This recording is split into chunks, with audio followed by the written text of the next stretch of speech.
Hello,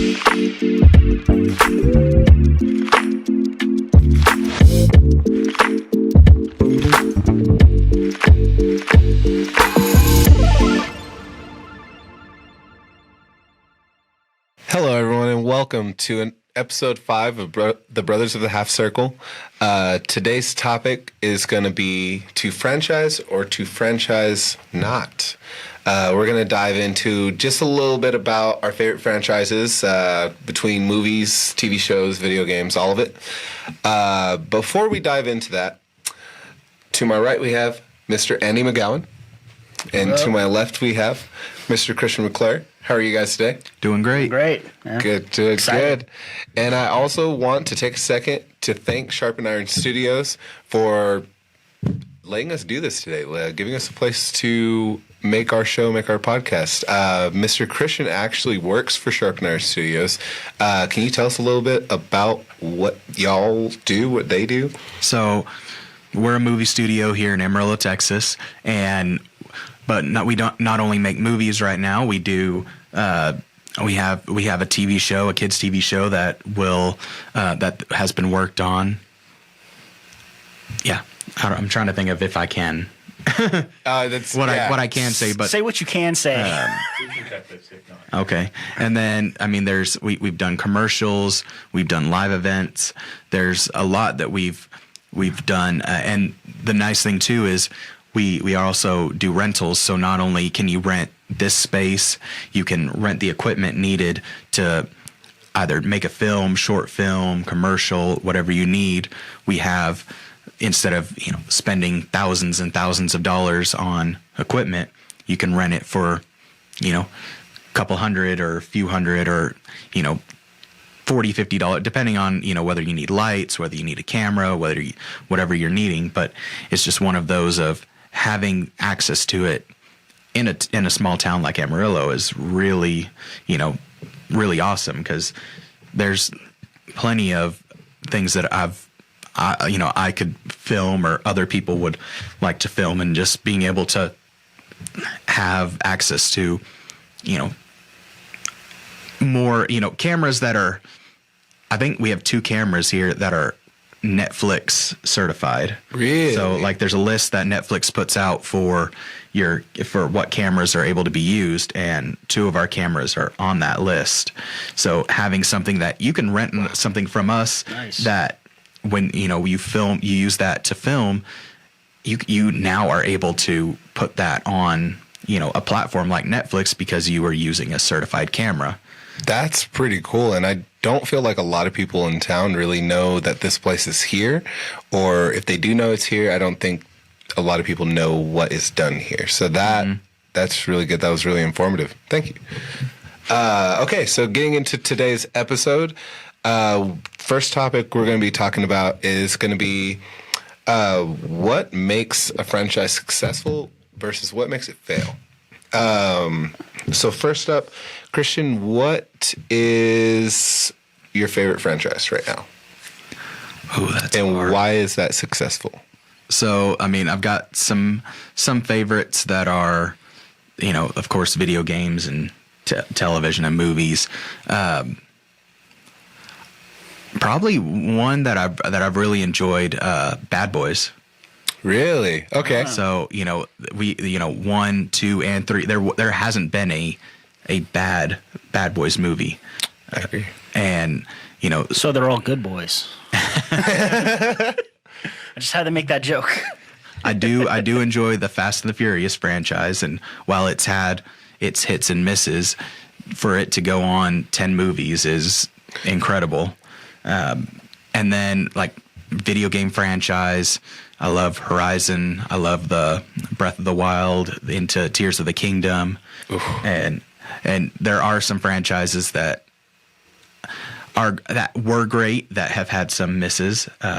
Halo is one of them. Oh yeah. Yep. The original 3 were incredible, and Reach. Yep. And then you made the switch to other writers, other producer, a whole different company, and the quality just you could tell the difference. I know exactly what you mean, because I'd say With 4, it was like a total disconnect. 5, I was definitely more interested. And what is the most recent one called? Infinite. I enjoyed Infinite. There's things I don't like about it, but definitely enjoyed it. Now I heard you say the Fast franchise. So in my opinion, Fast franchise, and I love them, and I think this is because I love them, it's too much. 10 is too much. Like, just let it go. And they're going, from what I've heard, 11 and 12 got greenlit. So No. they're carrying the story into 11 and into 12. So what, in your opinion, is this a successful franchise? Does it just need to end? Like, I mean, so personally, I think it should have ended at 7. Agreed. 7. That was the last movie that Paul Walker was in. They gave him a great send off. The story literally had a conclusion for everyone, and then they created 8. They created 9, which, had some fun stories in it. But when you just keep adding on, and you do certain things, it can kind of get tiring. And like I said, I mean, I'm going to go watch Fast 10. I'll probably watch, the other ones when they come out. But when it just becomes, I think it turns from a great storyline that has a definitive end to just a cash grab, essentially. I feel like they're just, I think that's the big main topic here is going to be, they're milking it for everything it's worth, in my opinion. Mm-hmm. Andy, what are some of your favorite franchises, and give us your take on that whole topic. I'm probably going to have to say my favorite film franchise, and it may sound like a kind of a cop-out because it's dominated the movie industry or the theaters at least for well over a decade, is Marvel. I mean, I saw the first Spider-Man back in like 2002. Tobey Maguire Spider-Man. Yes, it was with Sony, but it's the Marvel name is still shown, so I'm going to count that. I'm like, all 3 of those movies, my family and I saw in theaters, and it was as soon as I saw Spider-Man 1, like I was hooked. Like I could not get enough of it. I was immediately like, I gotta find out more about Marvel, more about the comics, more about Spider-Man. So that's what set it off for me. And I know like a lot of people are like, Marvel should stop. Like they've, or some people have said like, it's not real cinema. But I've heard that I've heard that so many times, and I'm like, from actors. And from like and directors. Yeah. I'm like, is it not cinema because you just don't like it? Like what is your argument there? If like just setting aside like the whole superhero thing, if it can tell a compelling story in a 2.5 to 3 hour movie, awesome, great. Then you've done your job. I've seen some movies that were just one-offs. They didn't have a trilogy or a second movie that were just god awful. And I'm like, and I've literally walked out of the theater, and the first thing that comes to my mind is like, am I gonna remember this in a couple days? Most of the movies that I went to go see this year, I thought I was like, I'm not gonna remember this in like a week. Because it's either that forgettable or it didn't move me enough to where like I'm gonna watch this or I'm gonna buy it on DVD once it's out on streaming or wherever. I'm gonna watch it. But so yeah, to answer your question, yeah, to me it's been Marvel, hands down. I definitely could agree with that, especially with their new phase. like we discussed in previous episodes, I don't feel like this most recent phase has hit as hard as the others. And that's when it, to me at least, it starts to feel like we've been doing this for too long. Right. So those are definitely really great franchises. And I just lost mine. I had it right there. That happens. Well, okay. Moving on to our You next remember if point. it was a mainstream one or if it was... It was very mainstream. It was wow. Star Wars. Yeah.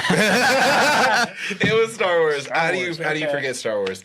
Star Wars is one of those where I felt like with the movies, the last trilogy, it was kind of like, you guys should let this go. Like with Rey, with Finn, like I love those characters, but they weren't Luke. They weren't didn't Leia. hit the same. No, they weren't Obi-Wan, you know?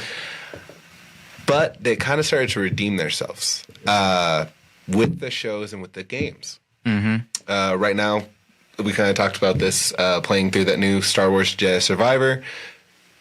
Cal Kestis, that character, I don't know the actor's name. He is the red-haired guy from Shameless, plays that character. I like him as much as Darth Vader. I'll go ahead. I'll just put it out there. Okay. Like, really serious character. I'm really into his whole narrative. Same with The Mandalorian. Oh, yeah, great. Yeah, that was a great. Yeah. Great series. Had nothing to do with the Skywalkers, and it's great on its own. And I don't feel like they're milking the Star Wars series as I did with Rey. But what do you guys think brings that separation between those two things? Between milking the franchise and having, like, continuing on. Extending the universes? Yeah.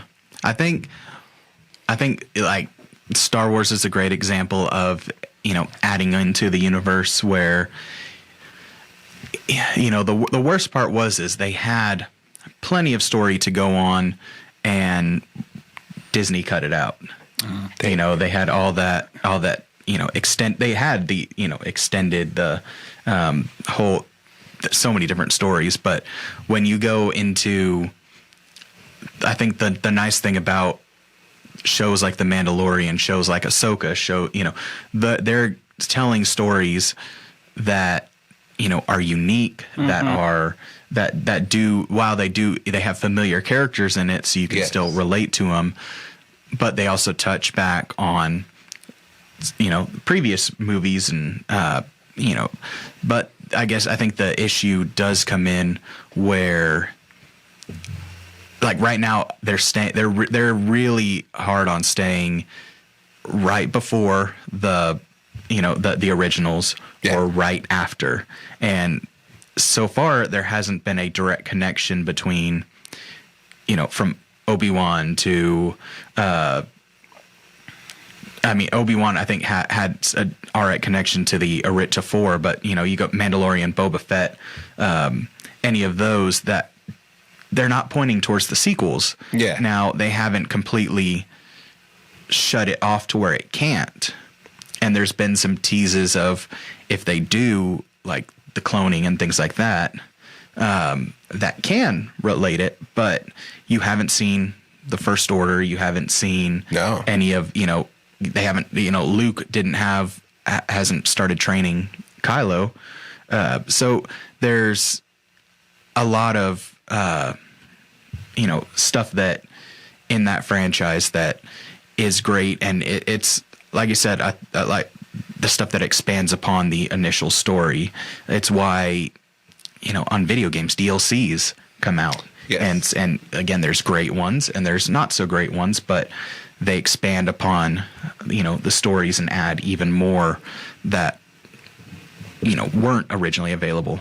Would you guys say that a big issue or the biggest issue with continuing these franchises are more the cash grab stuff, kind of like what he was saying with the DLC, and when it just sucks, like you just know you just paid for this as a cash grab? I kind of want to say yes. a little bit. If it doesn't, and if it doesn't further the plot, then I think it like milk, it gets sour. You're like, no, why are you doing this? Kind of going back a little bit, like what Christian said with Fast and Furious. I agree with him. I think that it should have ended after Paul Walker's death. Agreed. 10 is really pushing it. And to hear that they're already thinking of doing, 11, 12, 13, however many, I'm like, you're beating a dead horse. And like Star Wars,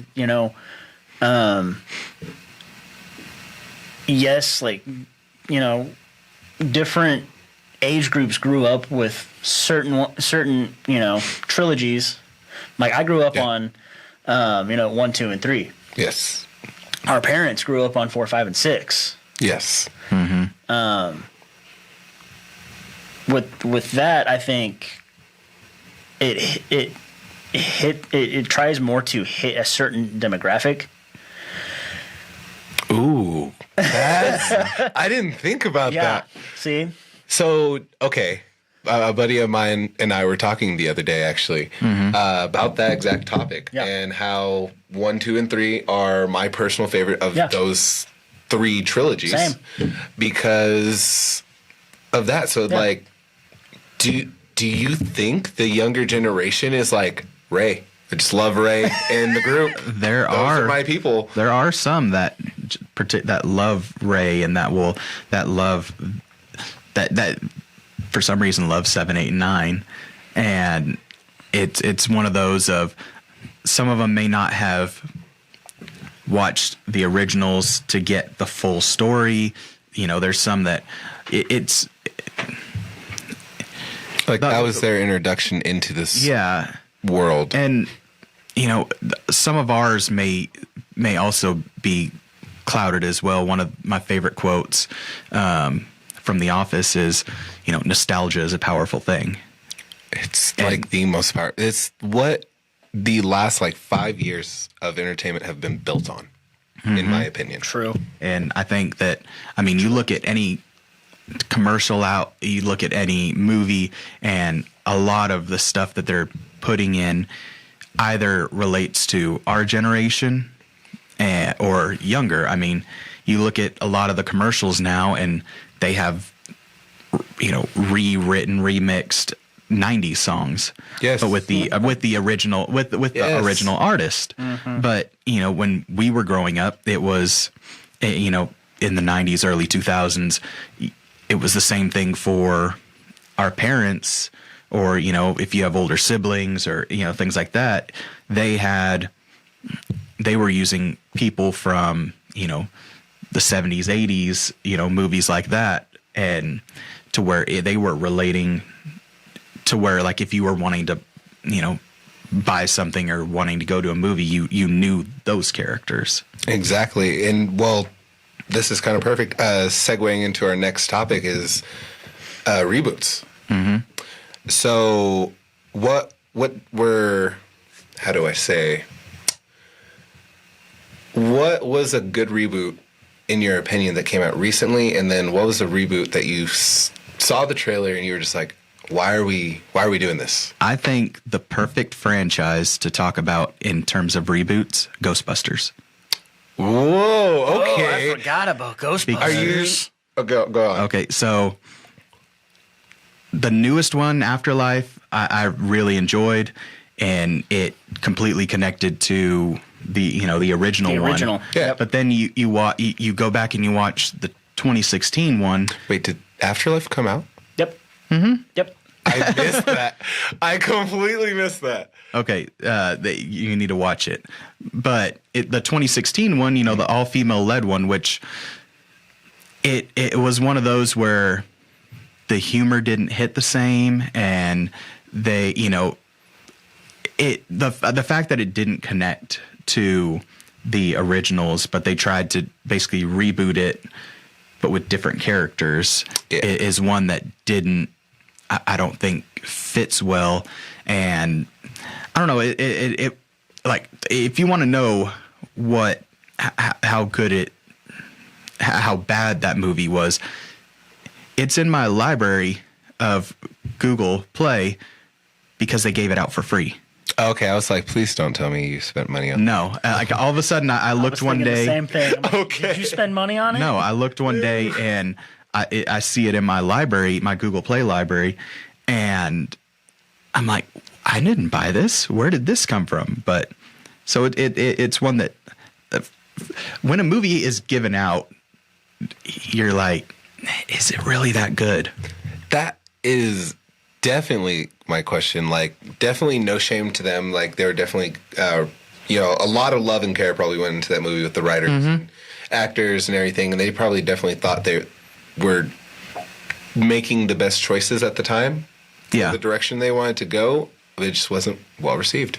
But even, I think in terms of how the new one, Afterlife, was, it's part of the franchise, but it also, it was the son of the original director who was on set for the originals. So not only did the movie, continue the franchise, the director the new director continued essentially a franchise of his own, because that was passed down to him and his father was on set to kind of talk to him as well, and I think even has a part in the movie. That's cool. So it's one. So yeah, it's one of those of it honored the originals versus, like I said, the 2016 reboot didn't. Like they had their small tribute for one of the characters that had passed away, but when you see Afterlife, they do the same thing.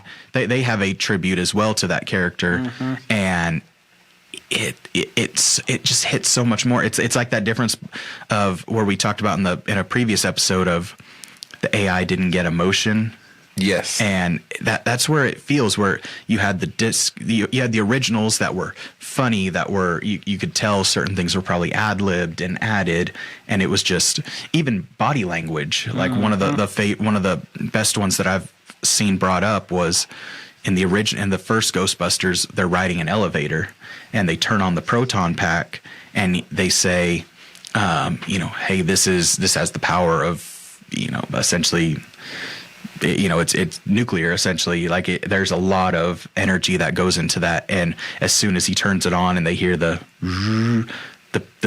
two others step back away from that person, and it's just a tiny elevator, so it's not like if something happened, you could get away. Like you're done. Small body language of step back when he says that. It's like a natural reaction, and you didn't get that same type of reaction in 2016 when they recreated that scene. 2016 Girlbusters? Yeah. Okay. To be clear, which movie you're talking about here. Wow. That I'd say definitely is a difference between a set of actors and writers that are just paying homage to the original movie versus a set of actors and writers and directors who are actually connected to the original film. Definitely way different film. Andy, give me a reboot that you were excited for and a reboot that you just made you... a reboot that I was excited for.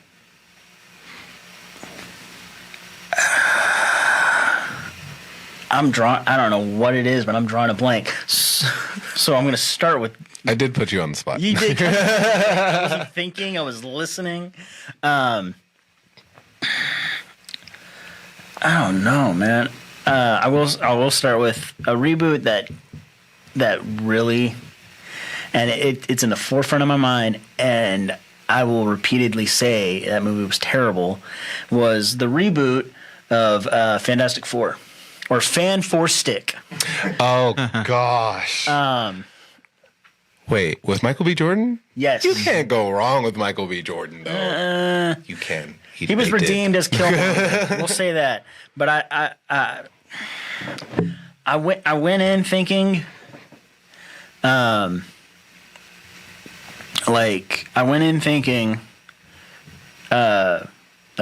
it's a reboot. They haven't done anything in a while.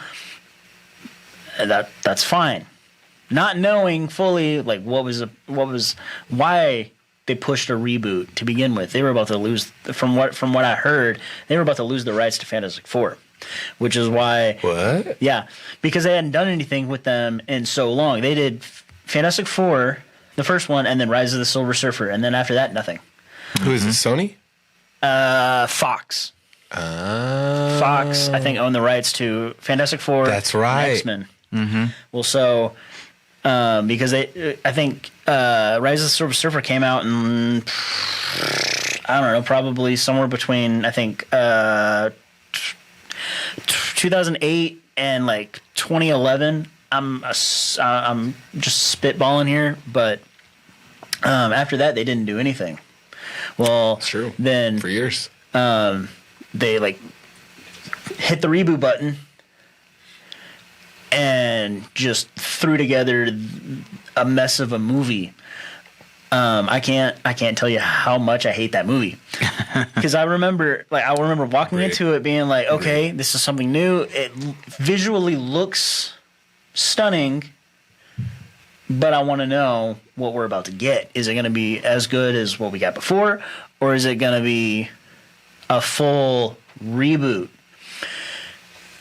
And I walked out of the theater, and I'm not kidding. I walked out of the theater because my mother wanted to know how it went. Called her up as soon as we got out of the theater, and she's like, hey, how did it go? I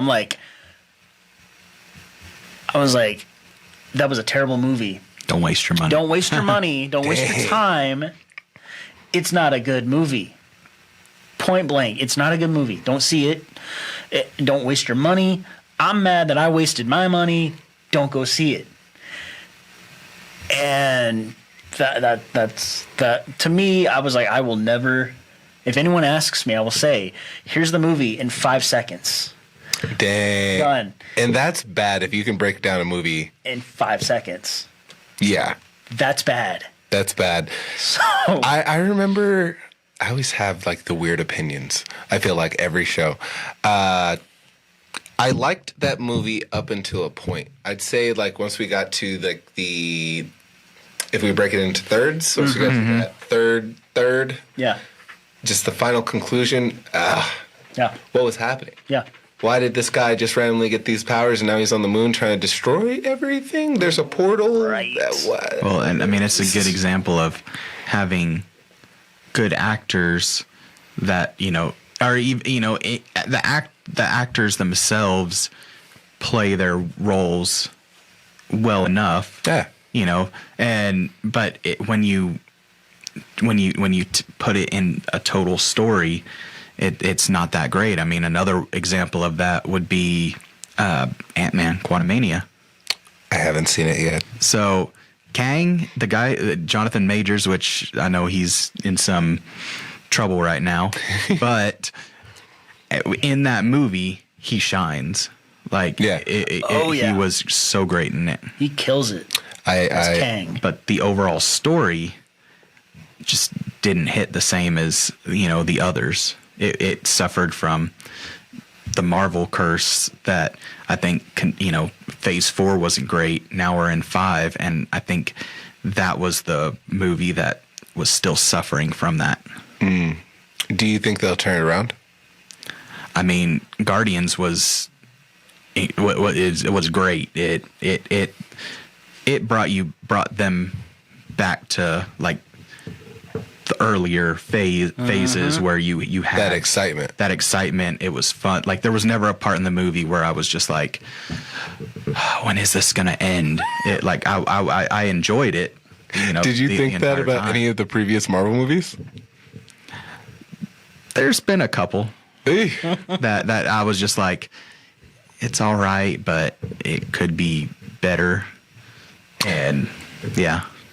I guess, okay, so answering the reboot question, I'd say Spider-Man for sure was one that I was like, why are we doing this again? Why are we doing this again? We already had Toby. That was great. Didn't think it could get better. And then we had Andrew. And I liked his character for its own reasons. But also hated his characters for just as many reasons. Yeah, just as many reasons. Another, I think, suffered from person playing great role, but the movie overall wasn't great because of storyline and supporting characters. Yes. I always say it like this. Tobey Maguire, great Spider-Man, bad Peter Parker. Really? Andrew Garfield, What? Great. great Peter Parker, bad Spider-Man. I've heard The opposite. I've heard the opposite. Did I say it backwards? Yes, I might you have did. said it backwards. So Toby, great Peter Parker. There we go. And Andrew, great Spider-Man. Great Spider-Man. Yes. Yes. Except for Spider-Man 3, Tobey Maguire. Emo Parker, no. Why? Why? So many hip thrusts. Yeah. But then we have my boy Tom Holland. Dude. And when they announced this, like whenever he dropped in, and that was the best thing. No one expected it. Oh, yeah. He just, boom, in the Avengers Civil War. Oh, hey, we have a Spider-Man. Hey, This guy. everyone. Bro, he takes Captain America's shield. His first appearance, he's taking the And shield. he has his quips. He has his all the things. Yeah. Man. Oh, man, this really, I started that as like my negative. Definitely was a positive on that third one. And I think even going, like, Tom's story, casually grew. And I think even like all the way until the final moment where he got out from someone else's shadow and became his own. And we got to see even the contrast of all three Spider-Men. I feel like the argument, and this is my personal opinion, I feel like the argument of who is the best Spider-Man, I feel like the argument came to a close the second that Tom Holland's Spider-Man brought all the other Spider-Mans into the fold. It's just like, all right, he's king. He brought you guys in. Now, I think if Andrew got I love the Spider-Man games. Yes. I love that Spider-Man game. And you're talking about the Insomniac PlayStation. yeah. Okay. And that storyline is just incredible. I can't wait for Spider-Man 2. Yes. But I think if they were to adapt that to a movie, the person I would want to play would be Andrew Garfield. Really? I think the way he played Peter Parker and the way he played, maybe not necessarily the way he played Spider-Man, he could bring that energy, that same that the Peter in the game has. When I play in that game, I could picture Andrew, in the middle of the fights, making all those quips. Yes. And just doing, like I said, Peter that was Parker the would need to change a little bit, but the way I could, if there was anyone to play it, Andrew would be the one. I could definitely see that because that was the big thing. Yeah. I noticed when Andrew came in was all the quips, and that's Spider-Man's thing is the quips. Goodness gracious. Yeah. But, okay, moving on. We're getting very Spider-Man heavy here. I want to know, guys, 3 franchises that need to go away. All right. Well, I think one, a video game franchise that needs to end. I'll probably do a 2 in 1, but Halo and Call of Duty. Because Call of Duty the only reason why you really play it is for online. You don't play it for the story. I haven't played a Call of Duty story in like 7 games. So it's just easy to put one out and then say, okay, here's basically the online, and we'll just update the online. Do what Apex and Fortnite and all those have done. I mean, you look at Fortnite compared to when it first came out, it's way different. Yeah. But it's just been one game that they've updated. And I think Call of Duty could do that with, just putting out a single game and then Continuously update it. And the other video game franchise was Halo, which I talked about earlier. Yeah. It just, you had 1, 2, 3 and Reach that were amazing. And then when they got taken over in 4, 5, and 6, it just didn't hit. And Too many fumbles, in your opinion. And even the show didn't hit. I forgot they're on Paramount, right? And so the fact that there was a franchise like Halo that made a show and it's that forgettable is telling, especially when they had a short right before 4 that was great, and it didn't focus on the Chief. It focused on a side character that you had the. I know what you're talking about now. And it was one of those that expanded. It was set before Halo. It was set in the time of Halo Reach, and it basically expanded upon that character that wasn't really prominent. In Halo 4, he had some moments, but it wasn't a playable character. No.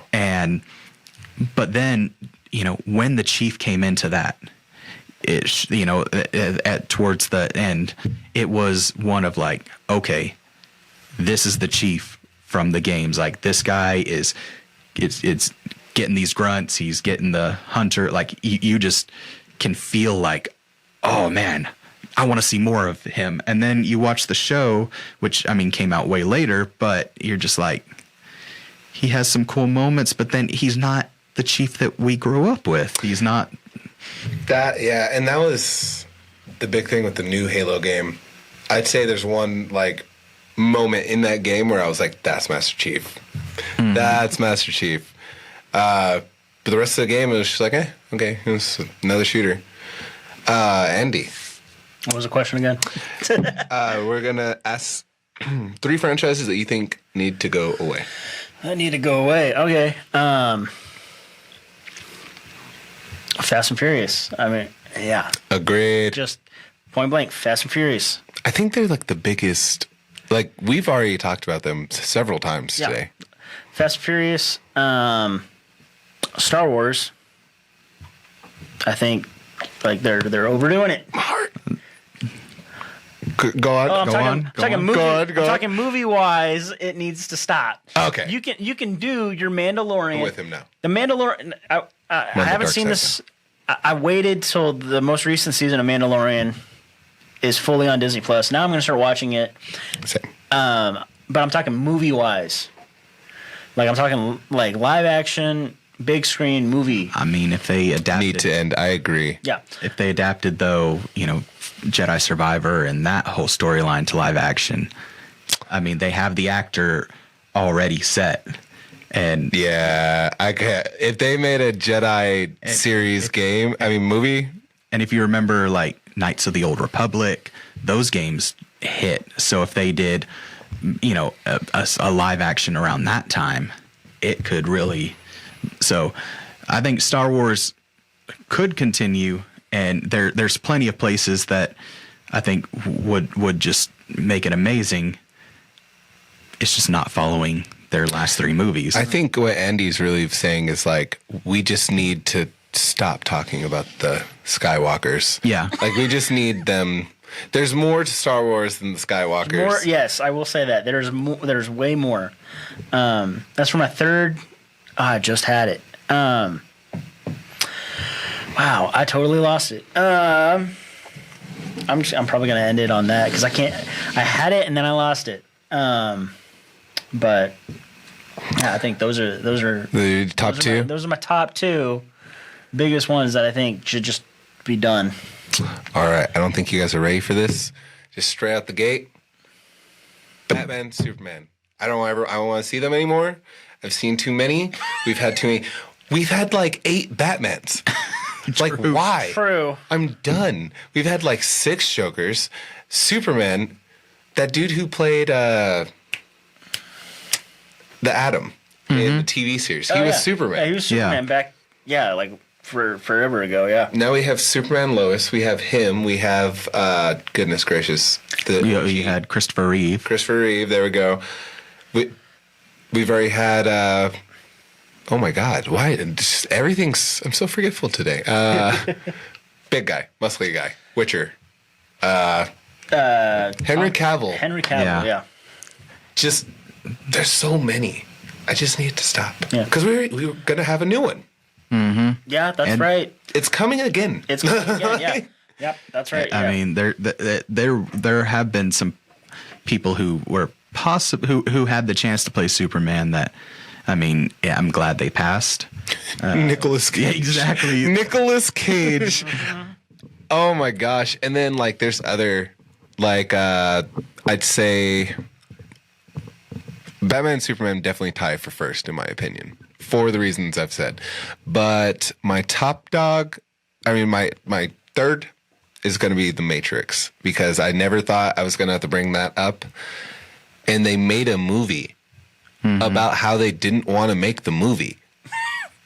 And it was just bad. And no one, like, it was a joke about itself to itself. And Yeah. I didn't even pay to watch it. And I still wish I got my money back for that. Like, The time, the hours spent, you're like, I can't get that back. well, it was because I was so excited just to see Yeah. Neo in the game. What are they up to? What's going on? And then they give me that. And I'm just like, ugh. Goodness gracious. But do you know what franchise really needs to end, guys? One Piece. One Piece needs to end. If for those who don't know, it's an anime series. We're at like 1,100 episodes. We're coming up on it pretty quick. And gosh, there is an end in sight. But like the creator's literally like, yeah, my health's starting to decline, but I'm not going to speed this up. So, my gosh. Well, that has been our episode today for Brothers of the Half Circle. Again, I want to thank Sharpened Iron Studios for letting us be here and supporting us throughout this. Once again, thank you, Christian. Thank you, Andy, for everything we've talked about today. Yeah, man. And I'll see you guys next week.